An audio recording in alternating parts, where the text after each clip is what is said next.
ஆண்டின் துவக்கமாக நாம் போகி பண்டிகையை கொண்டாடுகிறோம். போகி என்றாலே பழையன கழிதலும் புதியன புகுதலும் என்ற தத்துவத்தை நம் முன்னோர்கள் விதைத்து சென்றுள்ளார்கள்.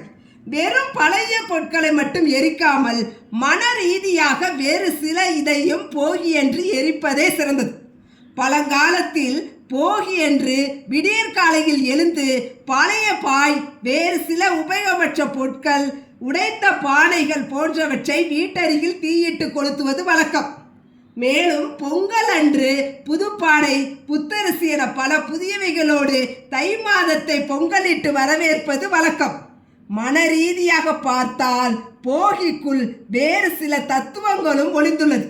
நம்முடைய மனதில் எக்கச்சக்கமான கவலைகள், வெறுப்புகள், பொறாமைகள், கெட்ட எண்ணங்கள் போன்ற பல தீய எண்ணங்களையும் வைத்து கொண்டு வாழ்கிறோம். இவை அனைத்தையும் நம்முடைய மனதில் இருந்து எரித்துவிட்டு பொங்கல் முதல் புதிய மனிதனாக வாழ வேண்டும் என்ற அற்புத தத்துவத்தையும் போகி உணர்த்துகிறது.